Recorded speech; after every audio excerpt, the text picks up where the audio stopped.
Fred Gévrise, on rappelle à celles et ceux qui nous rejoignent que Madeleine Malonga va disputer sa demi-finale face à la numéro 1 mondiale, Mayra Aguiar, la brésilienne, dans cette catégorie des moins de 78. Il n'y a que l'heure qui l'intéresse, elle regarde un petit peu au ralenti là sur le cube là-haut.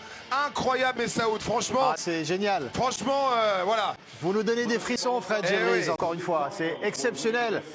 Et on la sent presque possédée, Madeleine Malonga, dans son regard après sa qualification là, pour la finale. Oui, elle est concentrée, elle nous l'a dit, elle est venue pour chercher l'or. Donc effectivement, c'est bien là, elle a remporté sa demi-finale. Mais c'est pas fini, il lui reste encore un combat pour cette journée.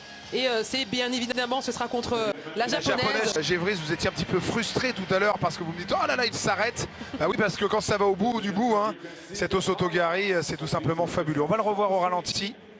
Alors qu'on revoit ici les derniers moments entre Suzuki et Wolf, El Naas aussi, et puis surtout, regardez, ce Sumigeshi tout d'abord où on vient se jeter, sacrifier son équilibre.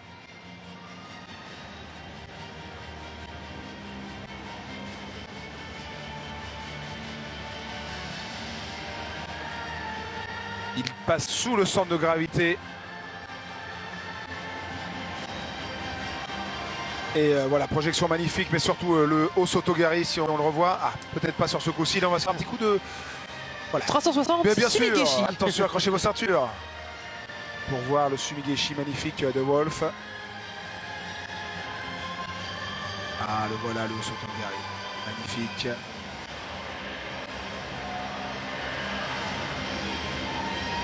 Magnifique Wolf, garçon spectaculaire.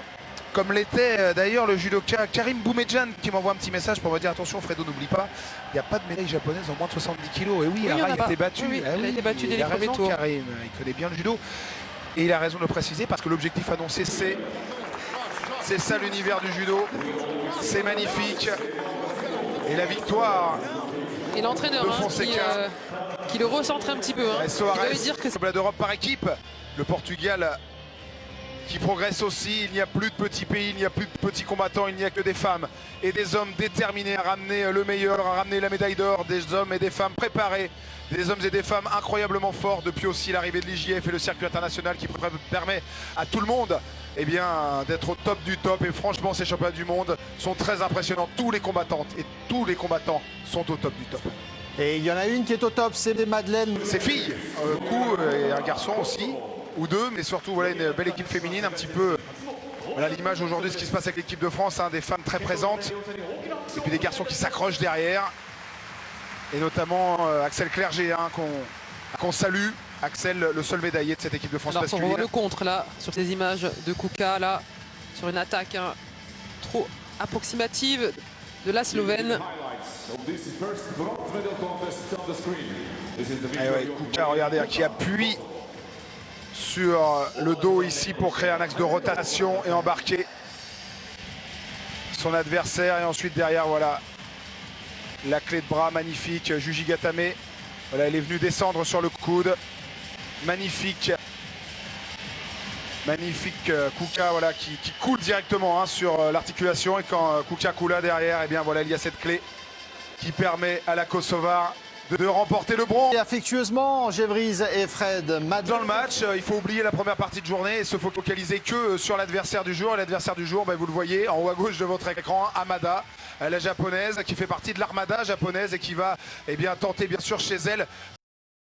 C'est une rencontre exceptionnelle, Gévrise, parce que Hamada est japonaise chez elle et surtout aussi elle est championne du monde en titre. Hein. C'est vraiment extrêmement complexe, mais Mado a tout pour réussir ce défi insensé. Oui, et en plus Mado, tout au long de la journée, hein, elle nous a montré qu'elle était déterminée et qu'elle était aussi détendue, avec un petit sourire. Deux femmes, aujourd'hui il ne va en rester qu'une dans cette finale, la numéro 4 mondiale, Madeleine Malonga à la gauche de votre écran, et la numéro 3 mondiale, à moi par sa qualité mentale, son engagement, sa prise de recul par rapport à ses émotions, mais aussi sa qualité physique et enfin surtout aujourd'hui sa qualité technique. Regardez cette jambe lointaine reprise sur une forme Uchimata ou Uchigari, et puis voilà, on la revoit ici, l'attaque lointaine, la récupération de la jambe. Et la poussée, elle continue, elle reste dans l'attaque. Hein. Elle continue la pousser. Et toujours avec ce Kumikata qui est fort hein, chez Madeleine. On voit l'attaque d'Adama sur Osotogari. Mado, elle reste dedans. Et c'est elle qui finit, qui termine, qui met l'impact pour basculer son adversaire sur le dos. Oh là là, et Magnifique. celui-ci là au Sotogari, extraordinaire. Oh là là là là là là, regardez ça, regardez ça. Magnifique mouvement et la joie et l'adrénaline et le pic au cœur pour Madeleine Malonga qui vient de comprendre, mais Saoud qu'elle est championne du monde. Ah, c'est exceptionnel, un moment fabuleux grâce à Madeleine Malonga, grâce à vous également Fred et Gévries. On a vraiment eu des frissons et vous la voyez tout à l'heure se lancer, regarder les tribunes, partager sa joie avec des gens qui étaient là en tribune. Et bien qui était là en tribune? Ses parents évidemment et Constantin Simon, notre envoyé spécial qui était avec les parents de Madeleine Malonga. Et on revit cette séquence. Allez, le moment d'émotion, on est dans le clan de Madeleine Malonga. Attends! Non, non!